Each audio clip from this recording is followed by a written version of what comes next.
MLA महराज मलिक आज non gazetted employees जो काफ़ी टाइम से प्रोटेस्ट पर बैठे हुए थे उनकी सपोर्ट में आए और ये कहा कि आपके हक के लिए हम लड़ेंगे, लेकिन पब्लिक सफ़र नहीं होनी चाहिए।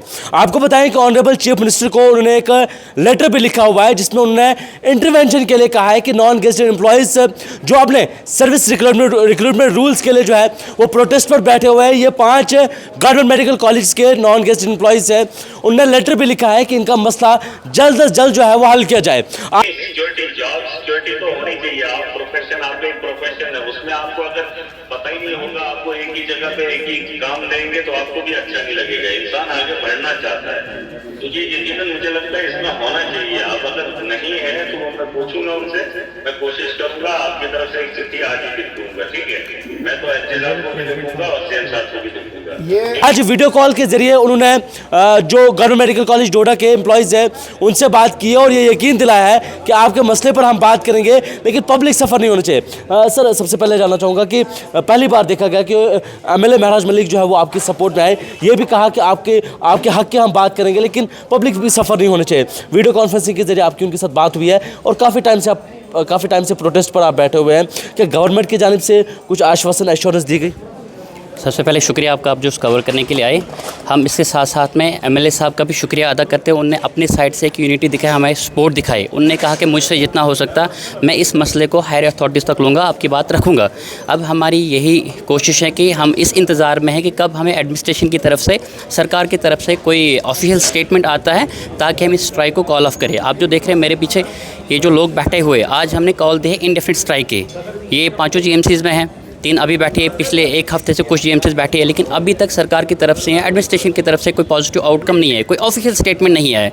तो हम भी यहाँ पे इसलिए बैठे हैं कि जब तक कोई ऑफिशियल स्टेटमेंट हमें नहीं आता, आज हम इस स्ट्राइक को कॉल ऑफ नहीं करेंगे। एमएलए साहब ने कहा कि पब्लिक सफ़र नहीं होनी चाहिए, हमें भी ये दर्द है, हम भी चाहते कि पब्लिक सफ़र ना हो। इसलिए हमने आपको पहले भी कहा था, आपने हमारे पहले भी प्रोटेस्ट कवर किए, आपने देखा होगा हमने पीसफुल तरीके से प्रोटेस्ट किए थे, कोई काम हमने बंद नहीं किया। आज भी जो लोग यहाँ पे बैठे हैं प्रोटेस्ट में, ये वेट वाला स्टाफ है, ये नाइट वाला स्टाफ है, छुट्टी वाला स्टाफ है, हम शिफ्ट वाइज यहाँ पे बैठे हैं। ओपीडी हमारी चल रही है, एमरजेंसी हमारी चल रही, लेकिन आज पहली बार हमने ओपीडी बंद किया है। कुछ लोग, लेकिन फिर हमने पेशेंट को कहा आप एमरजेंसी में दिखाओ, आगे पीछे दिखाओ, लेकिन इलेक्ट्रिक ओटीज़ बंद है। हम चाहते हैं कि ये लोग आगे सफ़र ना हो, क्योंकि अगर ऐसा ही चलता है हो सकता आने वाले वक्त में पेशेंट को और तकलीफ़ हो सकती है, सफ़र करना पड़ता है। तो हम चाहते हैं एडमिनिस्ट्रेशन सामने आए, सरकार सामने, हमें कोई ऑफिशियल स्टेटमेंट दे दे, आपके सर्विस रूल हम इतने टाइम में फ्रेम कर लेंगे, हम इस प्रोटेस्ट को कॉल ऑफ कर लेंगे। मुझे बताएगा, नॉन गेजेटेड एम्प्लॉयज़ अगर प्रोटेस्ट पर बैठते हैं, स्पेशली कितना इम्पैक्ट पड़ेगा ओपीडी पे, ब्लड बैंक पे, लैब्स पे कितना इम्पैक्ट पड़ेगा? देखिए, इम्पैक्ट तो बहुत पड़ता है। जैसे आपने कहा कि एमएलए साहब ने आपको कहा उनने यही कहा कि पब्लिक सफ़र नहीं होना चाहिए, प्रोटेस्ट करना आपका डेमोक्रेटिक राइट है। हमने पहले थ्रो प्रॉपर चैनल है, हमारी जो एडमिनिस्ट्रेशन है हेल्थ एंड मेडिकल एजुकेशन के, उनने बार बार ये ऑर्डर निकाले, किसी भी एम्प्लॉय को कोई भी इशू है, कोई भी ऑब्जेक्शन है, वो प्रॉपर चैनल से हमारे तक आए।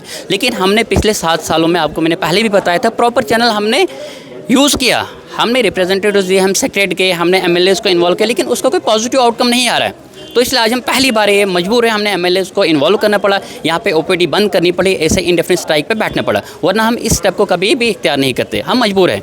कह रहे हैं कि जब तक अब ऑफिशियली कोई अनाउंसमेंट नहीं होती है, कोई ऑर्डर हमारे पास नहीं आता है, तब तक हम स्ट्राइक पर बैठे हैं। लेकिन इससे नुकसान आम पब्लिक का ही हो रहा है। अभी ठीक है, ये शिफ्ट वाइज चल रहा है, ये वो लोग प्रोटेस्ट पर बैठे हैं जो नाइट शिफ्ट में होते हैं, यानी कि रात को ये काम करेंगे और सुबह के इधर प्रोटेस्ट करेंगे। अब देखिए, अगर कंटिन्यू अगर ये प्रोटेस्ट चलता रहा तो गवर्नमेंट मेडिकल कॉलेज पे बहुत ज़्यादा इम्पैक्ट पड़ेगा, स्पेशली जो हमारा गवर्नमेंट मेडिकल कॉलेज डोडा है, क्योंकि दूर दराज इलाके में ये है और 3 डिस्ट्रिक्ट पर मुश्तमिल एक गवर्नमेंट मेडिकल कॉलेज है। यहाँ पर बहुत ज़्यादा रश होता है, बहुत ज़्यादा लोग आते हैं। अगर ये अपना काम बंद कर देते हैं तो जाहिर सी बात है यहाँ के लोग जो है वो सफ़र होंगे। फिलहाल एमएलए महराज मलिक ने आज रिटर्न जो है ऑनरेबल चीफ मिनिस्टर को लिखा है, देखते हैं उसका जवाब क्या होगा। क्या ऑनरेबल चीफ मिनिस्टर की इसमें इंटरवेंशन होती है, क्या इनके जो सर्विस रिक्रूटमेंट रूल्स है वो फ्रेम किए जाते हैं कि नहीं।